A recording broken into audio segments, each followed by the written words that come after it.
चंद्रशेखर आजाद। अब मैं आगे संबोधन के लिए आजाद समाज पार्टी के मुखिया माननीय चंद्रशेखर जी आजाद को आमंत्रित करना चाहता हूं, वो अपने विचार रखें।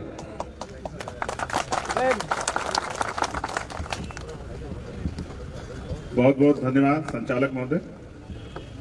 पिलानी विधानसभा के सभी सम्मानित साथियों, यहाँ उपस्थित हमारी मातृशक्ति, मंच पर उपस्थित भीम आर्मी, आजाद समाज पार्टी, राष्ट्रीय लोकतांत्रिक पार्टी के सम्मानित नेताओं, मेरे साथ चल के आए चौधरी पुष्पेंद्र जी, हमारे प्रभारी सतपाल चौधरी जी, हमारे झुंझुनू विधानसभा से प्रत्याशी पंकज धनखड़ जी, यहाँ के जिले के अध्यक्ष, और राजस्थान और देश के स्तर पे किसानों की सबसे मजबूत आवाज, जिसको न्योता नहीं भेजा जाता, जो दिन और रात नहीं देखता, जो आपके लिए 24 घंटे सड़कों पर रहता है, लड़ता है, राजस्थान के भावी मुख्यमंत्री भाई हनुमान जी बेनीवाल का भी मैं धन्यवाद करता हूं कि वो यहां राजस्थान के लोगों को जगाने का काम कर रहे हैं।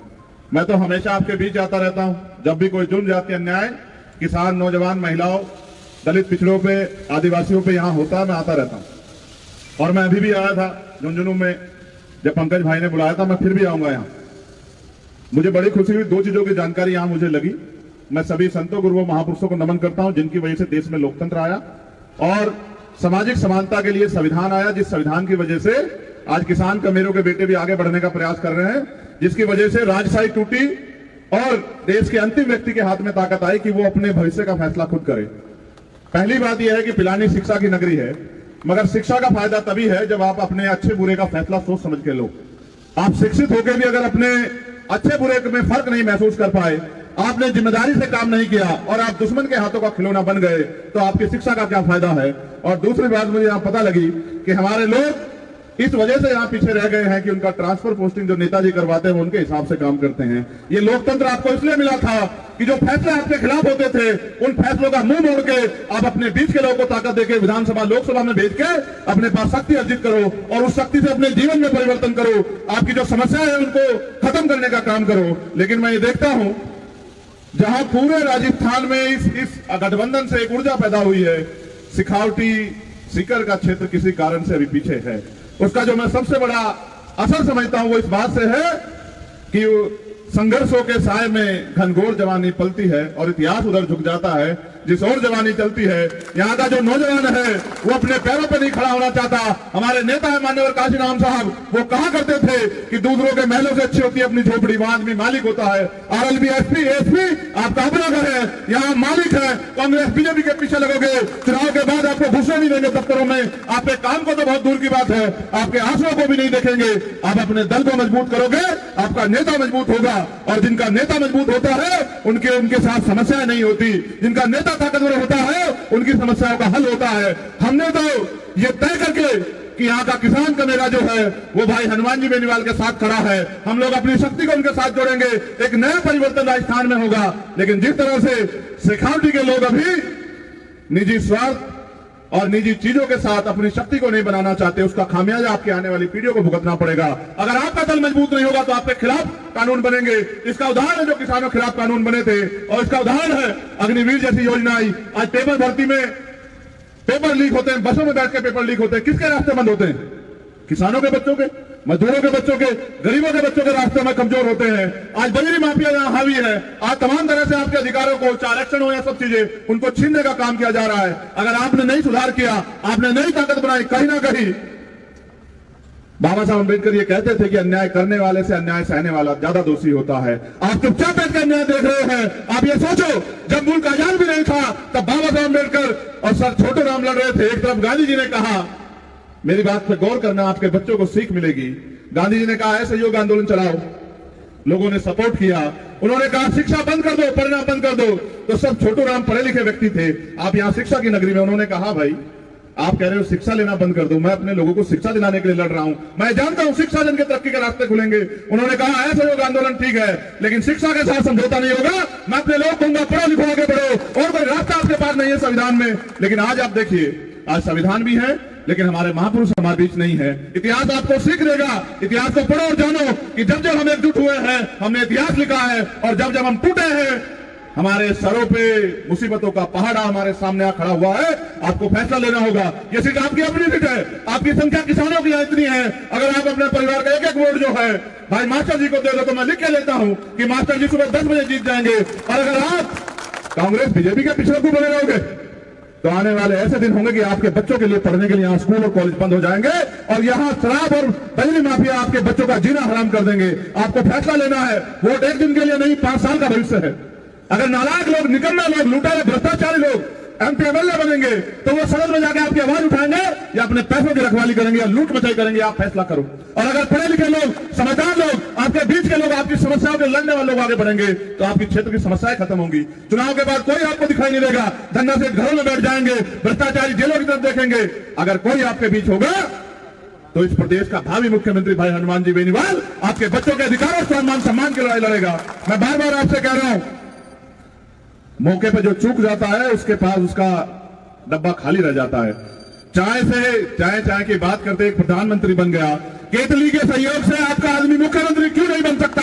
या बैलेंस ऑफ पावर हमारे पास आएगा। आप अगर आपके यहां कमजोर हो तो आगे बढ़ के देखो किस तरह से हम लोग जो है किसान, मजदूर, कमेरों का एक गठबंधन, नौजवानों का, महिलाओं का, दलित पिछड़ों का एक गठबंधन, आदिवासियों का गठबंधन, अल्पसंख्यकों का गठबंधन किस तरह से आगे बढ़ रहा है। और जो न्याय पसंद लोग हैं वो भी गठबंधन के साथ हैं। क्योंकि कांग्रेस वाले कहते हैं बीजेपी के लोग भ्रष्टाचारी हैं और बीजेपी के लोग कहते हैं कांग्रेस के लोग भ्रष्टाचारी हैं। और दोनों ही लोग मिलकर एक अच्छी जुगलबंदी से आपके सामने इस प्रदेश को चला रहे हैं। जब वोट का अधिकार आपके पास है, वोट की शक्ति आपके पास है, तो फिर उनके लोग सरकार में क्या कर रहे हैं? और जब वोट की शक्ति आपके पास है, वोट हमारा, राज तुम्हारा, ये नारा भी आपने सुना होगा।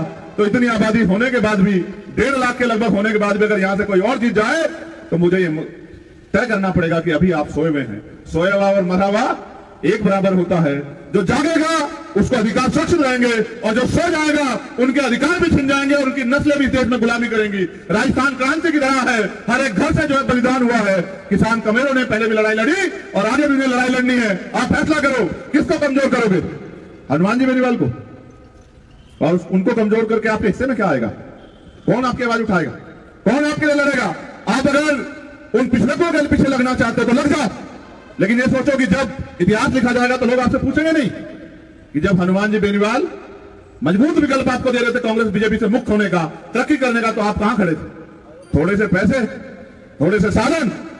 क्या आप इतने कमजोर हो गए हैं कि थोड़े से पैसे और साधन जो है आपके स्वाभिमान सम्मान समझौता करवा दें?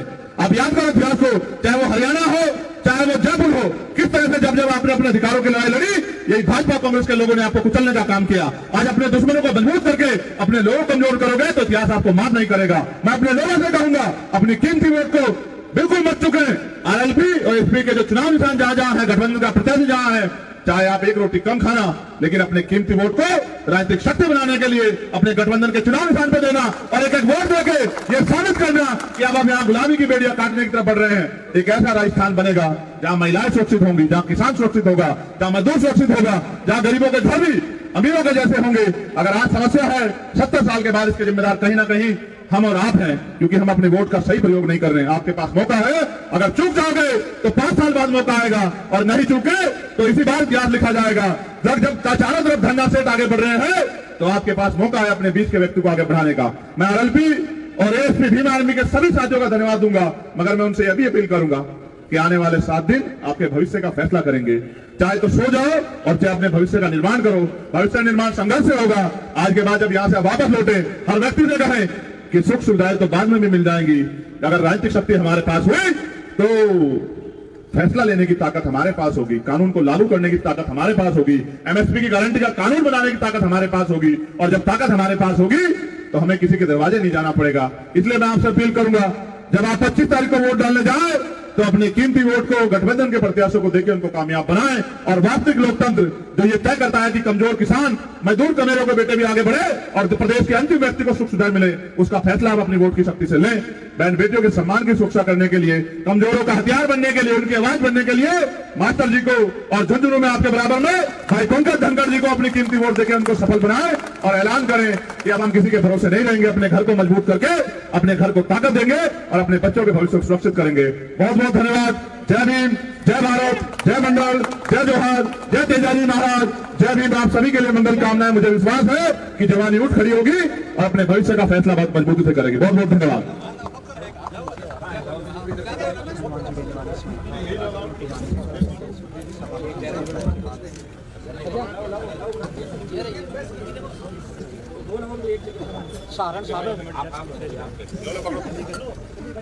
हनुमान जी बेनीवाल और हमारे आजाद समाज पार्टी के सुप्रीमो चंद्रशेखर जी आजाद, हमारे उम्मीदवार मास्टर जी रासू जी मास्टर को सिंबल भेंट करेंगे। इसी सिंबल को अपने को आने वाली 25 तारीख को मजबूत बनाना है। यहाँ आए सभी व्यक्तियों से, सभी से निवेदन है कि जाके गांव गांव में ढाणी ढाणी में अलग जगानी है और हनुमान जी बेनीवाल को राजस्थान में मजबूत बनाना है। हनुमान बेनीवाल, हनुमान बेनीवाल, चंद्रशेखर आजाद, चंद्रशेखर आजाद, RLPSP गठबंधन, RLPSP गठबंधन।